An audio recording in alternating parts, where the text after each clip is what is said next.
Okay, this message is from Dumitru Duduman. It's posted for free on handofhelp.com. September 1984. Late one night, I could not sleep. The children were sleeping on the luggage. My wife and daughter were crying. I went outside and walked around. I didn't want them to see me cry. I walked around the building, crying and saying, "God, why did you punish me? Why did you bring me into this country? I can't understand anybody. If I try to ask anybody anything, all I hear is, I don't know." I stopped in front of the apartment and sat on a large rock. Suddenly, a bright light came toward me. I jumped to my feet because it looked as if a car was coming directly at me, attempting to run me down. I thought the Romanian secret police had tracked me to America, and now they were trying to kill me. But it wasn't a car at all. As the light approached, it surrounded me. From the light, I heard the same voice that I had heard so many times in prison. He said, "Dumitru, why are you so despaired?" I said, "Why did you punish me? Why did you bring me to this country? I have nowhere to lay my head down. I can't understand anybody." "Dumitru, didn't I tell you I am here with you also? I brought you to this country because this country will burn." I said, "Then why did you bring me here to burn? Why didn't you let me die in my own country? You should have let me die in jail in Romania." He said, "Dumitru, have patience, so I can tell you. Get on this." I got on something next to him. I don't know what it was. I also knew that I was not asleep. It was not a dream. It was not a vision. I was awake, just as I am now. He showed me all of California and said, "This is Sodom and Gomorrah. All of this, in one day, it will burn. Its sin has reached the Holy One." Then he took me to Las Vegas. "This is Sodom and Gomorrah. In one day, it will burn."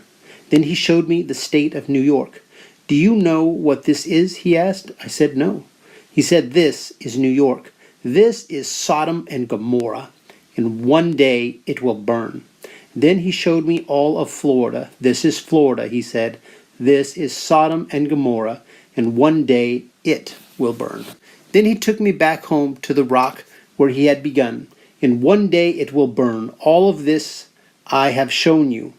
I said, "How will it burn?" He said, "Remember what I am telling you, because you will go on television, on the radio, and in churches.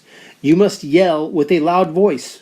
Do not be afraid, because I will be with you." I said, "How will I be able to go? Who knows me here in America? I don't know anybody here." He said, "Don't worry yourself. I will go before you.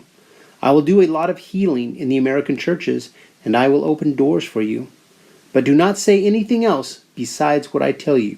This country will burn." I said, "What will you do with the church?" He said, "I want to save the church, but the churches have forsaken me." I said, "How did they forsake you?" He said, "The people praise themselves. The honor that the people are supposed to give Jesus Christ, they take upon themselves. In the churches there are divorces. There is adultery in the churches. There are homosexuals in the churches. There is abortion in the churches and all other sins that are possible. Because of all the sin, I have left some of the churches. You must yell in a loud voice that they must put an end to their sinning. They must turn toward the Lord. The Lord never gets tired of forgiving. They must draw close to the Lord and live a clean life. If they have sinned until now, they must put an end to it and start a new life as the Bible tells them to live." I said, "How will America burn? America is the most powerful country in this world. Why did you bring us here to burn? Why didn't you at least let us die where all the Dudumans have died?" He said, "Remember this, Dumitru. The Russian spies have discovered where the nuclear warehouses are in America. When the Americans think that there is peace and safety, from the middle of the country, some of the people will start fighting against the government. The government will be busy with internal problems. Then from the ocean, from Cuba, Nicaragua, Mexico," he told me 2 other countries, but I didn't remember what they were, "they will bomb the nuclear warehouses. When they explode, America will burn. What will you do with the Church of the Lord? How will you save the ones that will turn toward you?" I asked. He said, "Tell them this. How I saved the 3 young ones from the furnace of fire, and how I saved Daniel in the lion's den, is the same way I will save them." The angel of the Lord also told me, I have blessed this country because of the Jewish people who are in this country. I have 7 million Jews in this country, but they do not want to recognize the Lord. They didn't want to thank God for the blessing they received in this country. Israel doesn't want to recognize Jesus Christ. They put their faith in the Jewish people living in America. But when America burns, the Lord will raise China, Japan, and other nations to go against the Russians. They will beat the Russians and push them all the way to the gates of Paris. Over there, they will make a treaty and appoint the Russians as their leaders. They will then unite against Israel. When Israel realizes she does not have the strength of America behind her, she will be frightened. That's when she will turn to the Messiah for deliverance. That's when the Messiah will come. Then the church will meet Jesus in the air, and he will bring them back with him to the Mount of Olives. At that time, the battle of Armageddon will be fought. When I heard all of this, I said, "If you are truly the angel of the Lord, and everything you have told me is true, then all you have said must be written in the Bible." He said, "Tell everyone to read from Jeremiah 51, 8-15, Revelation chapter 18, and Zechariah 14, where Christ fights against those who possess the earth. After his victory, the angel said, there will be one flock and one shepherd. There will be no need for light. The Lamb of God will be the light. There will be no sickness, no tears, and no deaths. There will only be eternal joy, and God will be the ruler. There will be only one language, only one song, and no need for a translator. And Dumitru," he continued, "a word of warning.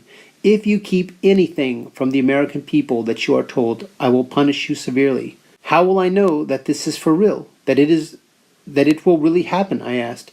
"As a sign that I have spoken to you, tomorrow before you wake, I will send someone to bring you a bed, and at noon I will send you a car and a bucket of honey. After which I will send someone to pay your rent." The next day someone brought Dumitru a bed, and at noon a car arrived with the bucket of honey. His rent was also paid, as God had promised him. So this is available in the book Through the Fire Without Burning. And there's another one I'm going to read here, Mystery Babylon, also from the year 1984. Why did God name America Mystery Babylon? Tell them, because all the nations of the world immigrated to America with their own gods and were not stopped. Encouraged by the freedom here, the wickedness began to increase.